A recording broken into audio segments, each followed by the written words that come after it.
Good morning. Happy Labor Day. And it's a little bit chilly out today, but that's okay. It's nice and quiet.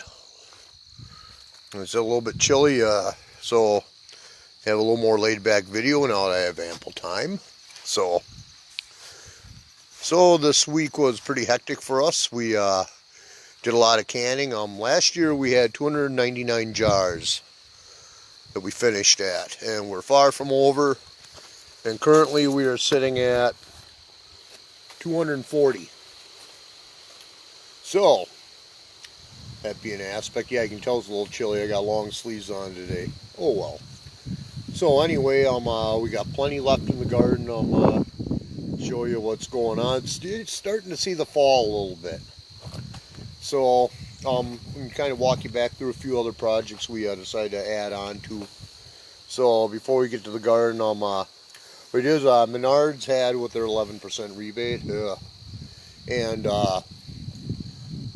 after finding a couple employees that actually wanted to do their job, so to speak, we bought a 6x6x6 shed in a box, and this is not meant for any real hardcore storage, but it's going to fit over into our area over here, so we're going to take you over here quick. Let me change the angle for you. And just outside the garden where we ended up putting our water supply tank for next year, we're going to end up putting it right here. And all this is going to have a little shed right here, hopefully by next video. Hopefully today I'll be able to get it up. And we're putting a lot of our items like our caging here that's sitting around, any poles and tomato cages. We did buy a few more, and I've got some more laying around in the downstairs yet in the garage, but that'll change. Mostly we got them in that on sale, or got a few curb shopping on the way back, which is a good blessing. But these 6-foot green poles that you see that hold the some of the cages up and like hold the arches up there, we got them on clearance for like 47 cents, which are about $3 regular. So in that aspect, we got a real bargain. We bought like 38 of them because we had a lot bigger success than we thought it would be, this being our first year with raised gardens. But there's plenty of mistakes. I wouldn't even say mistakes, but plenty of room for improvement. So we'll give you a quick tour here. So anyway, we ended up doing a couple things to see to maximize any more growing season, and I don't know if they're bad seeds or what they could be, but a couple weeks ago we planted our first zucchini plant, and we got a second one I just hand pollinated, or that, and down here we've already got our first zoot growing, so you can see it there. So that's a nice little thing right there. A friend of mine at work as well, he dug some of these out and we transplanted to see how they go next year, because we wanted to get some more, because what we have wasn't enough. So we did a quick transplant, and the little lady's back, I'm sure, is hurting a little bit right here, but we got some more strawberry plants right here. We put in the herb garden and that, so, which is fine, and we cage up there, kind of hold them up straight a little bit. And these are some of our herbs that are still going right here pretty good. Whether or not they come back, if these do not come back next year, we are most likely going to put them in the tires along with the dill, because that's way too much wasted space. And then we'll kind of pan out right here. And then what we'll do with the rest of it is probably make a smaller raised bed in here, and we'll probably still have a little area around here for smaller plants if needed, and put a little extra dirt in there. As you can see right here, we have quite a few of our beets coming in over here in this part of the garden that we put in. This has been really neat right here as well. Our sunflowers have started to blossom. So we have over there, and I'm going to take you around here quick too in that, because get a little bit better view up here. And this was the weirdo sunflower, because this is the only one with all the extra buds on here, so it's a different variety here. But it's still going pretty good. Currently, this one and those two are about to tie. They're pushing right now about 9 feet tall. Yeah, these squashes we got, they're the regular Chef's Jeffs again. As you can see, it didn't do too well. The eggplant, we're getting a couple over here. The smaller ones, so hopefully you'll see how long they last. And a couple ghost peppers here as well. We did get rid of most of the squash. Now there's still a vine left and still a couple patty pans going there. The cucumbers are still going a little bit at a time, but we do have some new blossoms on there. And the one thing I wish, these actually, you know, the tomato, these indigo rose tomatoes here, you can see right here, they don't get very big, maybe about 2 inches in circumference. And the thing is, the color don't matter. Usually, right here you can see they're yellow and purple, and that's the correct color, but realistically you have to almost go by feeling. But one thing you can say, and I'm going to brush this aside right here, and you see all these little ones here.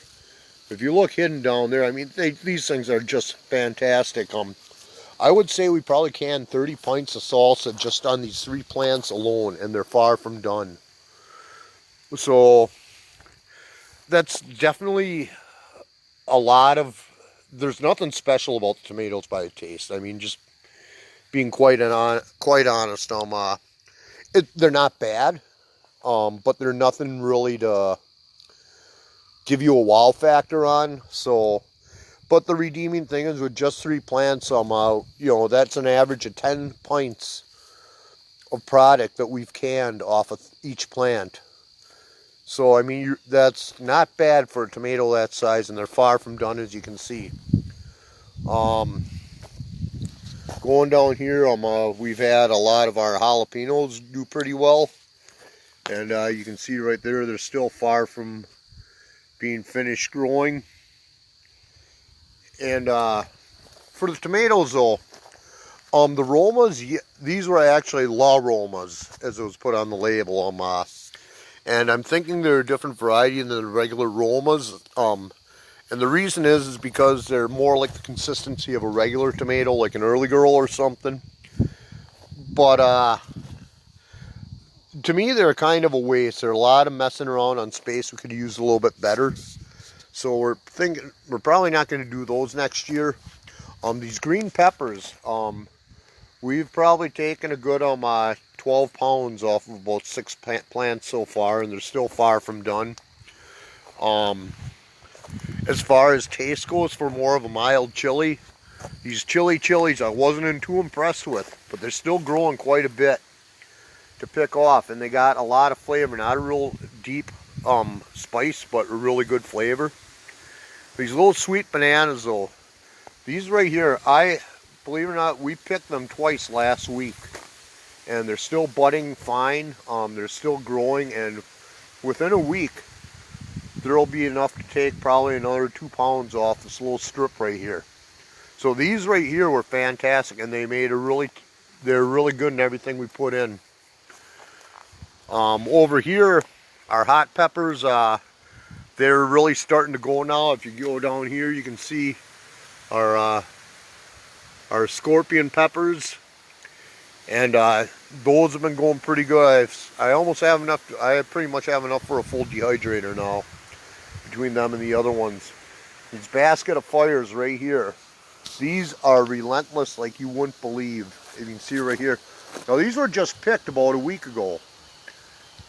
Just the ones turning red, and you can see with all the flowers coming on, they're really starting to bud up again. So I think these are far from over too. We'll have to see.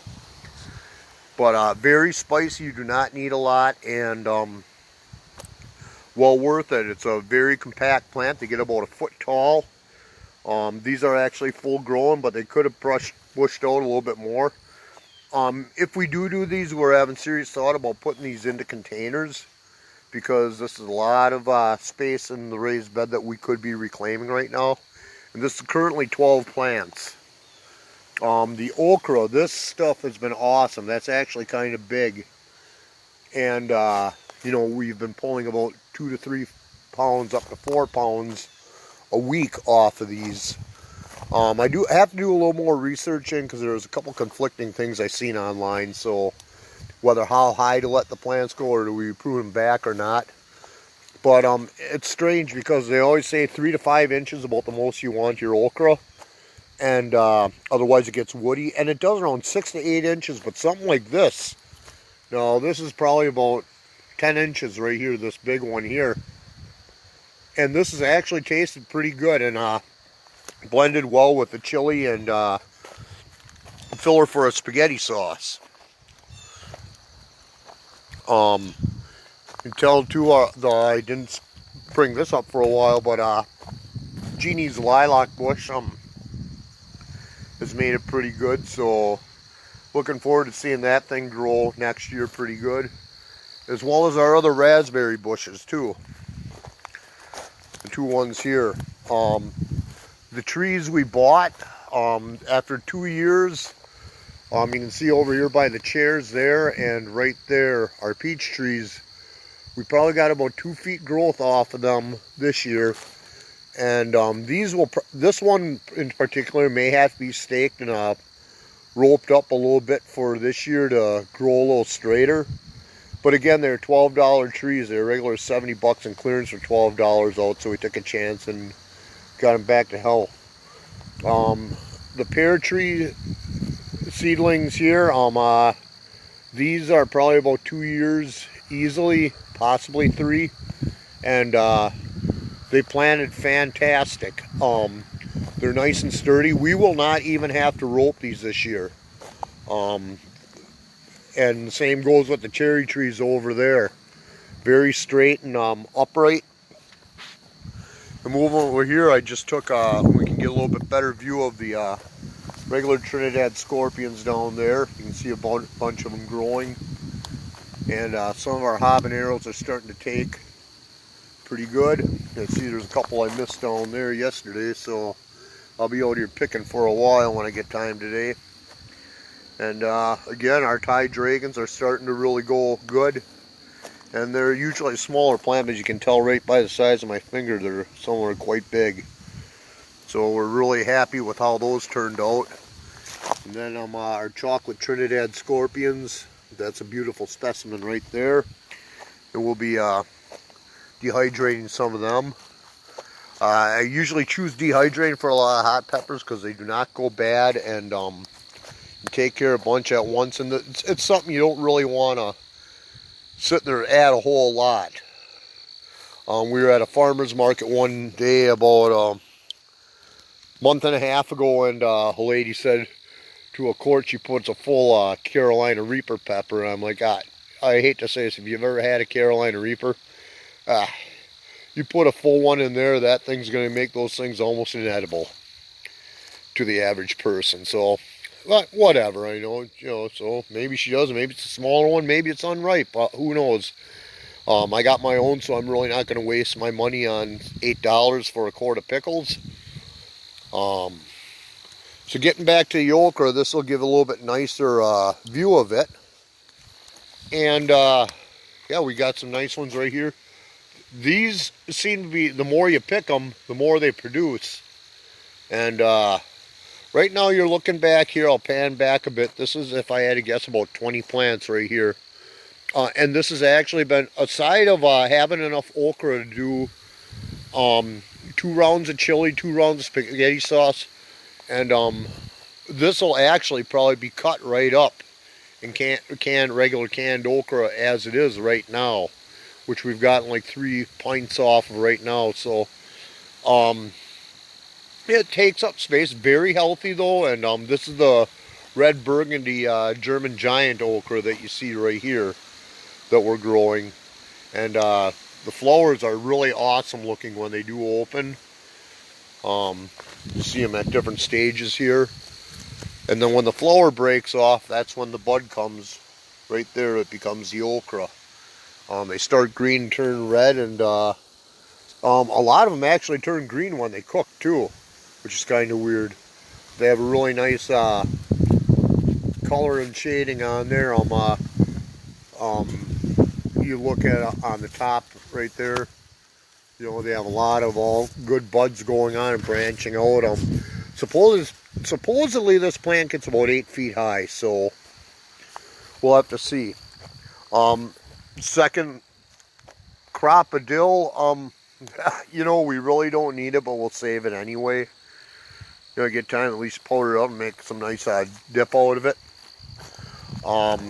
Our eggplant and that, I don't know what variety is. I don't think this is sun damage, for the simple fact is they're all turning like this. It's not, hasn't been sunny every day out here, and they could have possibly cross-pollinated with the Thai eggplant, which is okay, but they are nice and firm on the vine. So I mean, it's not like they're going bad.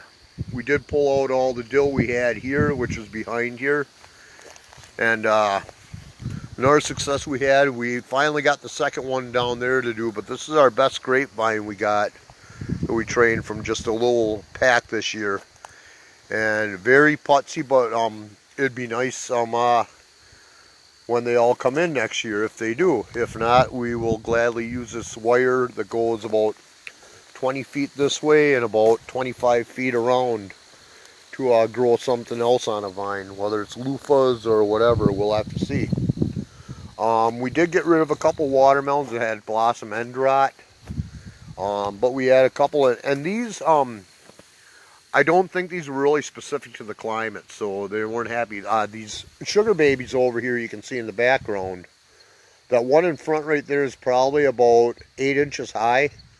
And they really don't get too much bigger than that, but I heard they're a fantastic one. We got them just to add in, and they took a while, but you know, we got quite a few over there coming up.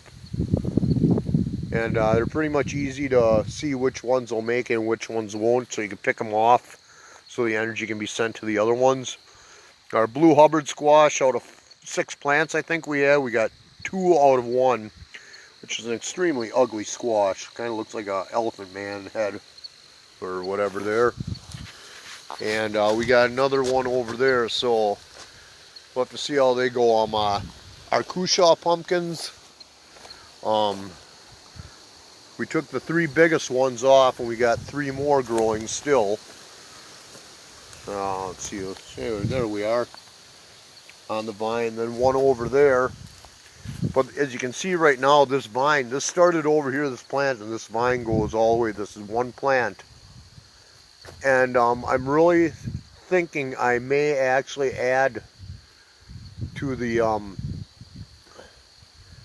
trellising around the entire area on this side for next year to see what goes on.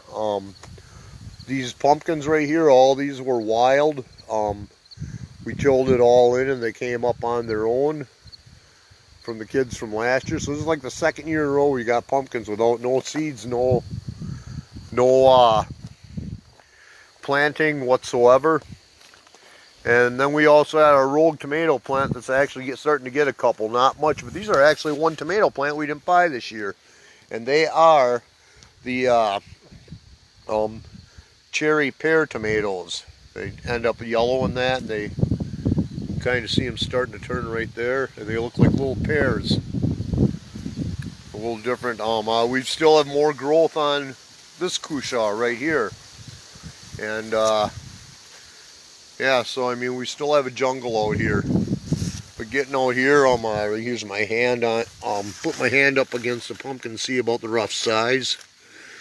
So these turned out to be actually way better quality than you see in the stores right now.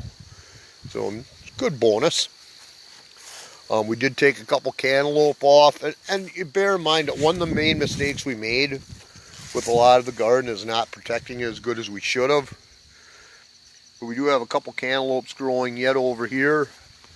And all this right here, this has been relentless, by the way. This has been our old asparagus. It was growing there from years ago, apparently. And we got some horseradish root here growing all around, so took a good 5-pound, 10-pound bucket of that off right there. This right here, the old rhubarb plant, that's the only one I think I kind of want to save because that's pretty prolific. We pulled about 20 pounds off that one little chunk there this year so far. So it's probably dead for the rest of the year, but you know, it's something to really cultivate and worry about.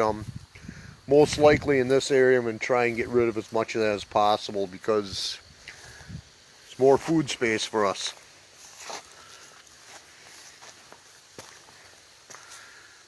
Getting back to the tomatoes too.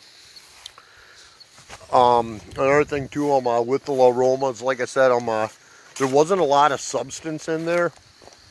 I mean, they tasted good enough and everything, but there was not a lot of substance in there. The Amish paste, again, that's probably the best tomato we've grown. So I would consider doing a few more indigo roses next year. I think they're 3 for $8 at Stein's, but again, with Stein's, what I've seen this year on all the plants is it's not only look for the Chef Jeff's label, but where it says premium, it'll say Chef Jeff's premium on there. So that's one thing you might want to look at. And pretty much all the plants, our cucumbers, some of our peppers and all that were all Chef Jeff's premium, all did fantastic. As far as the reapers and the scorpions, those we actually got at Fleet Farm, and those were about $3.99 a plant extra. And the reapers, I'm gonna have to see how it ends up at the end of the year before I decide if I'm gonna do them again. I probably will, but not much more quantity in 2 or 3 plants. The scorpions were the winner. The chocolate scorpions were actually one of the best. As far as there's tons of them still on the vine, and they're still going good, and they're still ripening fine. Right now I'm in the bean cage, and we did harvest some of the beans, but what I don't like, and partially it could be due to the ground, these are a little mystery. We haven't tasted them yet, so I really don't have a opinion on them yet. But some were dried up very fast, and but you know, for some reason the Japanese beetles did not really do any damage to it. Over here is the back of the cage with the Amish paste ones, and you can see they're still loaded pretty good. And and these are the ones that have not turned yet. And some of them over here that are starting to turn. But in all these right here, and yeah, I'll admit they look terrible, some of them with the yellowing, but is what it is. Fruits are still good, so more power, more happy food. But these have been solid. We've gotten several at a pound plus, and they've been relentless. They've been very good drought resistance with the sun, and these generally have been the best. Again, as you can see right here, we did not have all these big stakes at the time, so some of these were like propped up 3-4 times in mid-season. So it's more of a jungle here, but that's okay. I mean, they're still going good. And the third tomato we will definitely be doing if we can find again are the lemon boys, because these things, they're not very big.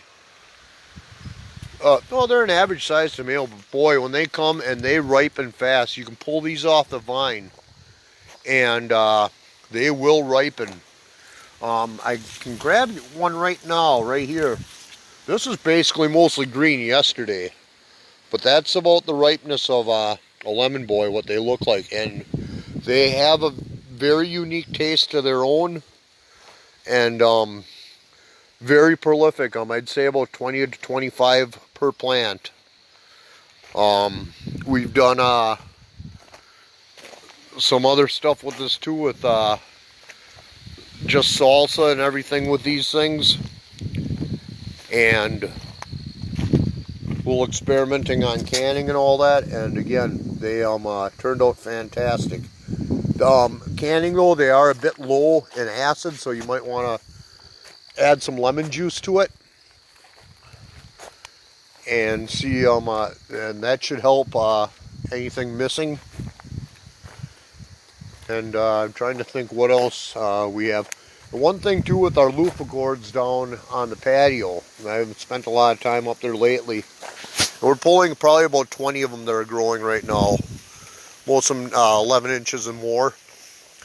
But what we'd be, one redeeming thing with that is they are fantastic pollinators. And I think the more I see, the more I'm attributing to some of the pollination going on with them. And one thing I've noticed too is there's so many environmental things, and we got over here behind the garden and the neighbors, we have a kind of like wooded area. We've been trying to keep that bay and weed out all the scrub like the buckthorn and everything, and try planting other things there. And between all that, a lot of things you hear with people is that the monarch, you don't see monarchs anymore, you don't see all these things. We have been so blessed in this thing that it's kind of hard to sit there and say, you know, there's not some higher being up there, because there is. Because there's no way a lot of this would happen right here. In our yard, I mean, quite honestly, we've had almost on a daily basis, we have tree frogs, toads coming up, which is beneficial as heck for the garden, get rid of a lot of the pests. In the summer, it was not uncommon to see 9, 10, 11, 12 monarchs, huge ones, and swallowtails running around. We've had a ton of bees, and knock on cheap Chinese aluminum here, that none of us have gotten stung. But again, with the loofah gourds, the bumblebees, those things just go absolutely nuts over them. We've had we have a lone hummingbird feeder. We still see hummingbirds every day, and zipping about 2-3 feet. I've seen there's enough pollen up here. I've seen hummingbirds going through our garden, and I think I just saw one pass right now. But I mean, it's just a really neat thing to see. You know, there's more than food too. I mean, this is a little refuge too, away from everything. You don't have to deal with the world, and it's kind of nice. And you really don't see much. You actually see the sunflowers down by the house, and that's about it. But you really don't see this much from the road, which is down about another 20 feet from the house. You see right here is the back of our property, and you go down here past the apple trees. There's a fire pit, which we're about due for another one if the wind ever dies down. You know, my beautiful clean area, all full of crap again. But you see right down by the house and all that, and chickens, that top greenery right there, I'll try to zoom in, is actually those loofahs that we planted in pots. And there's just tons of flowers on top of the trellis at that. And those are all fantastic pollinators. But if you look over the house down here by the garage, you do not see the road from there, because the road's down about 20 more feet lower. So I mean, this literally is a hidden paradise that we came out of. It's something we did put our mind to it. This whole area here, again, right behind the water tank, is where we're going to put the shed in a box, and I would eventually like to take possibly another 4-foot section of trellis over there that we have right there by the wood, another 8-footer, and come straight out like this, and it'd be almost, it would probably come out to about here, and then right here, and then you just have a nice little walkway in here for everything to make like a little sectioned off area.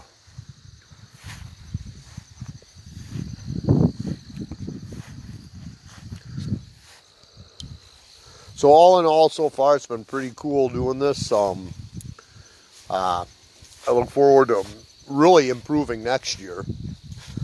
Chickens have been wonderful. We did lose one to something prolapse vent, and we had to nurse the second one back to it, which is kind of common, where basically, it sounds gross, but the insides come out from overproduction of eggs. But you know, as chicken owners, that's you learn this. You know, it's not very feasible to take to a vet when they're going to do the same thing and tell you to do it anyway and charge you a couple $100. And get over it. And I really apologize, because my loving wife was the one who actually nursed the chicken back to health, and for some reason I couldn't get the videos to save from her page when she did it, because I would have loved to incorporate that into a video. So not that I'm hoping it'll happen again, but if it does, that would be something to see, because I mean, this gives you, it's a dose of reality when you own livestock, and it's something we are not so much prepared for, but could be done, and that chicken is still doing well today. Just like with a lot of this, there's some things, aside of doing this, you're rebuilding, you know, the world how God intended it, number one. And you really learn about the science behind all of it. We literally, besides the garden, it also comes down to almost making your own little ecosystem on it. And that in turn, you know, when you learn about things like that in permaculture, you learn about how everything living has a symbiotic relationship, and the results speak for itself. We literally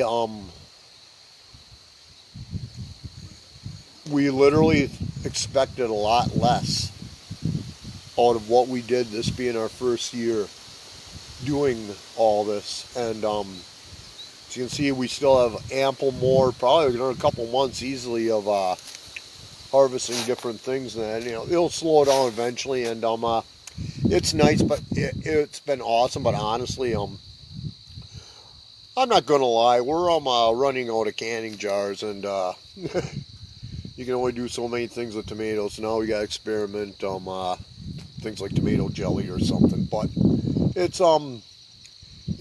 getting hectic. We have had other things. Another thing to be totally self-sufficient. And we found it's a new challenge as well. But homeschooling the children as well, which my wife and kid stepmother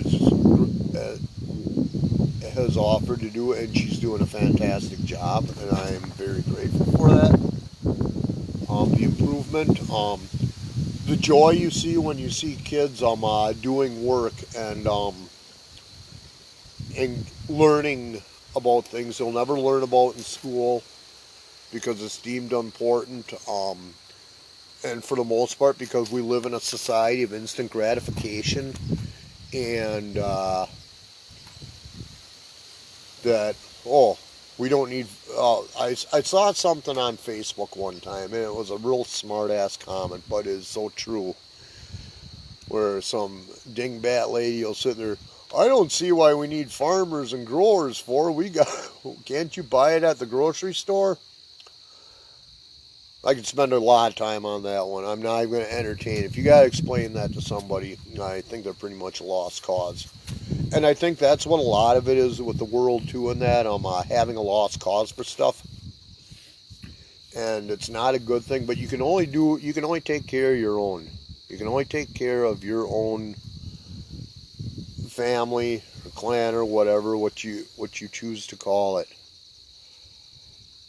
But if everybody did that, I really think there wouldn't be too many problems in the world. I don't foresee that happening. I wish it would, but I don't foresee it happening. So in that aspect, yes. So I can say I will fight, and I care about the United States, which I do as an American and proud to be one. But ultimately, Stevie Jeans or Gene Steviesboro is about the only country I have my direct influence over to make a better place. And maybe a little protectorate area of our Puerto Rico protectorate type, like Philippine type country, which would be basically the mailbox area across the street. But I mean, and that's enough. That's enough. We've barely scratched the surface this year, and everything we've been doing, and a lot of it will be for next year too, and that when we decide to do more as well. But if everybody took care of their own and cleaned up their own yard, so to speak, that's the easiest way to change the world. That's the easiest way to change anything. You start with home. Clean up your own yard. Drink from thine own cistern. That's how it goes. And you'll be alright. Constant learning and constant strive to do better.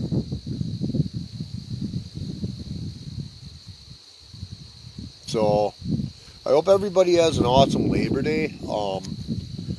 I don't think there'll be too many out at the beach, though. It's a little chilly out here right now, unless you're into that sort of thing. I'm not. I don't even enjoy wearing this long sleeve shirt this early. Way too early. Happy for more things to be harvested and get done with. Sooner or later we're going to stop canning, or we're going to have to start, taking store jars out and that and doing something, because we are down probably to about 14 quarts, and I don't foresee them getting any cheaper at this point right now in the stores. Another month or so, but I sure as heck ain't going to make that mistake next year.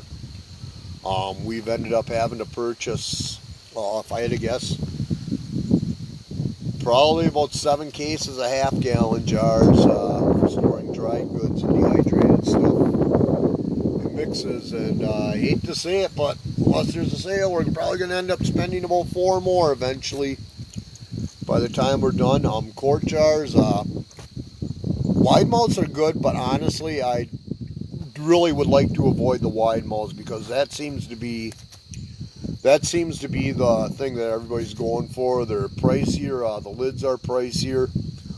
And actually, the wide mouths that we do have left, I'd probably use for replacements for the half-gallon jars. A good example, too, with that is it's pretty bad when I work in a factory and someone comes up, and a friend of mine comes like, hey, do you have any lids for sale? Because he knows like when stores had them on sale. I mean, we took a case and a half of lids for standard, and we probably had about 10 packs that we bought of wide mouth, because even if they were on sale, it was still pretty pricey at $2.49 at the time. And I asked him, I go, well, what do you need? He goes, well, wide mouth. I said, no way in hell. He ain't getting them. I said, we will be lucky if we have enough for our own. And I was probably right on there, because we are just about out of them. So thank God we're just storing stuff in. We're not canning our dry goods in there as far as the powders or anything. They're sealed enough with the lid and everything, and they're stored properly. So I have herbs I've stored for 4 years in half-gallon jars like that, and they're still fine. So, but that's not even an option. We probably will not. And we canned meat for the first time too this year, as I ended up buying 6, 10 to 12 pound roast and that. So we canned meat for the first time. Yeah, I'm sorry, next time I'm paying 50 cents more a pound for boneless. That sucked. it was a good time, but it sucked. And pressure canning, that's an all-day thing, and we did good on it. We trimmed as much off and left enough for a nice looking product, but still. But as far as getting back to the jars, as far as a wide mouth, I probably won't buy it. Everything's more expensive with it, and everything's not readily available. And people probably bought them because they're easier to stuff. Well, so I'll take a little extra right there if you're talking $3 a case less. And lids may be a little more expensive right about now with all the scamdemic and all that horse crap and that. But at the same time too, you can still find standard lids. You can still find standard jars. Maybe not what you want to pay for them. And if you want wide mouths, I would actually scour the rummage sales, because you will find them a lot more right there. But it's for us. Honestly, we found about 4 bad jars, all in used jars. But at $0.25 a piece, or when they're given to you for free, I mean, it's pretty much acceptable loss. So I mean, it's no major. You're still paying $3 a case versus $8 a case. But it's like one thing we do too is go around all the stores and we make sure that we can we scope out any bargains and keep an eye out. Right now, for anything in the garden that we might need, the posts, whatever. We got some 2 more sheets of 14 by 100 or 7 foot by 100 foot bird netting. They're clearanced out for $3.50. So I mean, that's $8, $9, $10 for that. You're not going to get that any cheaper. Kind of look around at what people are getting rid of. I most likely will probably put on the buy, sell, trade pages and that for certain things I'm looking for. There are certain things like our Bountiful Harvest planters down there too, where our cherry tomatoes are growing. I mean, those things are nice. They're also $30, so I'm really not above as long as they're in working order, paying $5, $6 for a used one. So that's about my little episode / rant for today. I hope you guys all have an awesome holiday weekend. Enjoy your family and time together. I still have to go and get gas because I haven't touched my car in about 4 days, and I had to get gas there. And I was going to, however, I just happened to get about 100 feet from my house, and I figured, crap, I forgot to get gas. So yeah, it is what it is. I wasn't gonna go back into town for that. So everybody, all you guys out there, all you ladies, enjoy each other's company. Be blessed in the Lord, and have an awesome day. Hope you guys all have an awesome time of fellowship with each other. I hope you have an awesome time and a bountiful harvest, a plentiful one. And look forward to seeing some of you. I use that term loosely. You guys all know who you are. I look forward to seeing some of you guys and when I get back to the real world tomorrow, unfortunately. So have an awesome day.